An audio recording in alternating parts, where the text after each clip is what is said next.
She has a degree, a good job, emotional intelligence. And yet, here she is again, crying over a man who couldn't even spell commitment. Why do smart, self-aware women like you, keep choosing the wrong men? You're not desperate, you're not naive. In fact, you saw the red flags, but something in you stayed. See, this isn't about how smart you are. It's about how your nervous system was trained to respond to love. From childhood, from your first heartbreak, from movies that equated drama with passion. Your brain didn't want chaos, but it memorized it. Because it was intense, because it was familiar, because it felt like home, even when it hurt. Let me tell you about Maya, 34, lawyer, brilliant, respected. Everyone admired her. Except the man she loved. He gaslighted her, took her silence as weakness, made her feel like she was the problem every time she asked for something. And the scariest part? She knew something was off, but every time she thought of leaving, her heart said, maybe next week. What happened to Maya isn't rare. It's patterned. It's programmed. And in the next few minutes, we'll break down why your brilliant mind still falls for unavailable men, and what your brain chemistry, your past, and your psychology have to do with it. This is not a video to judge you. It's one to set you free. Have you ever felt high, like really high, after a text from him? Even if it came after 3 days of silence? That rush you feel, the butterflies, the obsession, the waiting, it's not love, it's dopamine. Dopamine is the brain's feel-good chemical. It fires when there's anticipation, not consistency, not stability, but uncertainty. And guess what? The more inconsistent he is, the more your brain chases. It's the same mechanism behind gambling addiction. Smart women aren't addicted to bad men. They're addicted to the reward loop bad men create. Now, let's talk about something deeper. Trauma bonding. If you grew up in a household where love was inconsistent, where praise and punishment were mixed, where you had to earn affection, then your brain wires that pattern as normal. If I'm not anxious, it doesn't feel real. If he's too kind, I get suspicious. That's not intuition, that's trauma. And the worst part? The nervous system doesn't want happiness. It wants familiarity. Think of every movie, every song, every romance novel. The love we're shown isn't peaceful. It's passionate, but not in a healthy way. We were taught that jealousy is love, that being hurt means he cares too much, that you're only worthy if he's obsessed with you. So let me say this clearly. You are not broken. You are not weak. You are wired. Your intelligence didn't fail you. Your emotions didn't betray you. Your biology, your past, your culture, they all trained you to love dysfunction. It's not your fault, but now it's your responsibility. In the next section, we'll look at exactly why smart women are even more vulnerable, and what makes intelligence both a gift and a trap. Why smart women fall for the wrong men. How is it that the woman who can solve corporate problems can't seem to solve the puzzle of her own heart? How is it that the woman who can detect red flags in her friends' relationships keeps giving excuses in her own? It's not because she's blind, it's because she's brilliant. Intelligence isn't protection. It's a double-edged sword. Smart women are trained to analyze, to see multiple perspectives, to problem solve. So when a relationship gets rocky, she doesn't walk away. She goes into fix-it mode.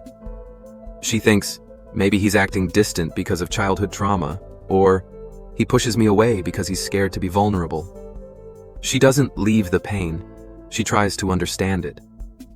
That same cognitive empathy that makes her a great leader makes her a magnet for emotional chaos. Smart women are used to holding the emotional weight for others, because they've always been the strong one. So when things go wrong, she doesn't say, he's wrong for me. She says, what did I do wrong? She microanalyzes her words, her tone, her timing. She takes the blame, because that gives her the illusion of control. Enduring becomes identity. The more pain she absorbs, the more she tells herself, I can handle this. But love isn't about what you can survive. It's about what makes you feel safe. So if you've ever wondered why it feels like your brain and your heart are at war, now you know. They are. In the next part, we'll break down the types of men that smart women are most drawn to, and why they trigger all the wrong systems in the best minds. The 4 types of men smart women fall for, and why you keep getting hooked. Sometimes the red flags don't look red. Sometimes red flags don't show up as danger. They show up as excitement. as challenge, as chemistry. And for intelligent women, women who are used to solving problems, seeing layers and believing in potential, the wrong man doesn't scare her off. He pulls her in. Let's break down the 4 types of men smart women often fall for, and how each one hijacks the very strengths that make you so powerful. He knows exactly what to say, exactly how to say it. And when he looks at you, it feels like he sees every part of you. He knows exactly what to say, exactly how to say it. And when he looks at you, it feels like he sees every part of you. Signs: fast emotional intensity. Love bombing early on. Says things like, "I've never felt this way before," within days. Why you get hooked? Because you're used to being underestimated. He notices your brilliance. He validates your depth. He mirrors your soul. And it feels like finally someone gets you. But here's the truth. Charm without consistency is just manipulation dressed in charisma. He's damaged but self-aware. He says things like, "You're the only one who understands me." And suddenly it feels like you're part of his healing journey. Signs: deep trauma he hasn't worked through. Emotional dependency on you. Always saying, "You make me better." Why you get hooked? Because you believe in growth. You want to support. You want to love deeply. And a part of you thinks, if I love him enough, he'll become the man I know he could be. But the truth? You're not his therapist, and your love cannot do the work he refuses to do. The 4 types of men smart women fall for, and why you keep getting hooked. Sometimes the red flags don't look red. Sometimes red flags don't show up as danger. They show up as excitement, as challenge, as chemistry. And for intelligent women, women who are used to solving problems, seeing layers and believing in potential, the wrong man doesn't scare her off. He pulls her in. Let's break down the 4 types of men smart women often fall for, and how each one hijacks the very strengths that make you so powerful.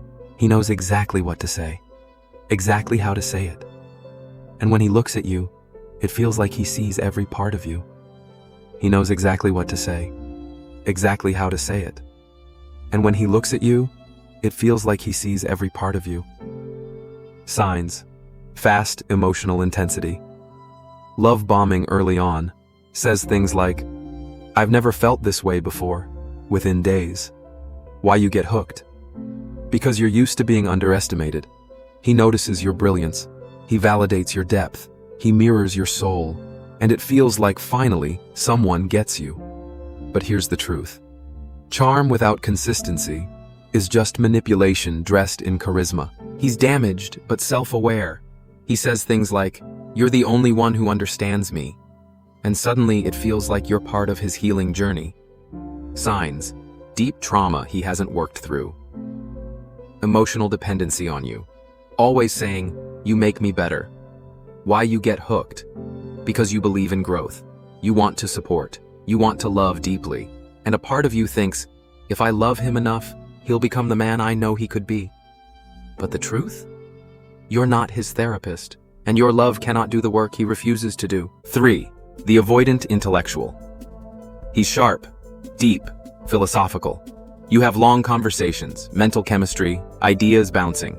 But when it comes to emotions, he disappears.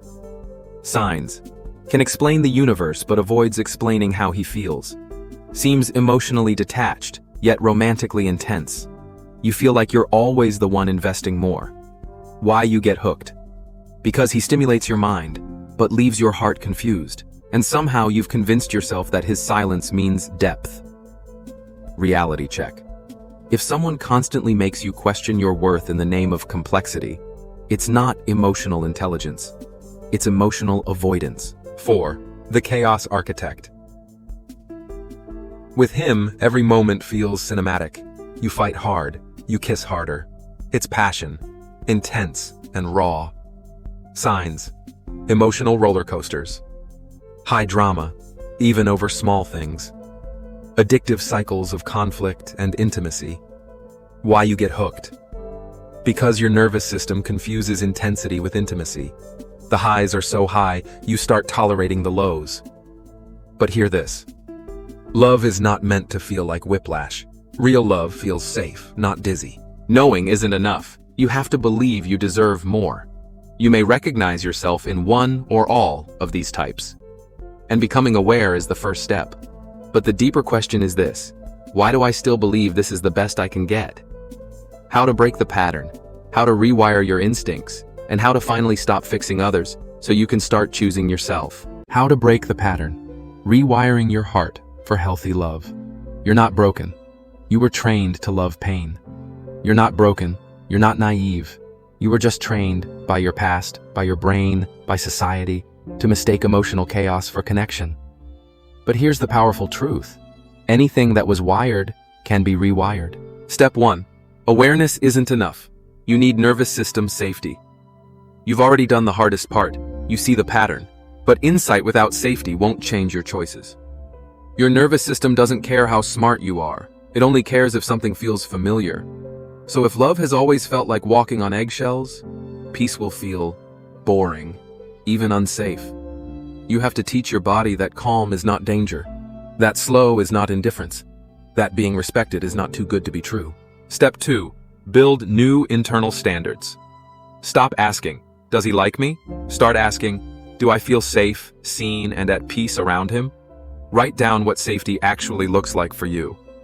Does he follow through? Does he listen when you say no? Do you feel like you can exhale around him? Voiceover line for emphasis.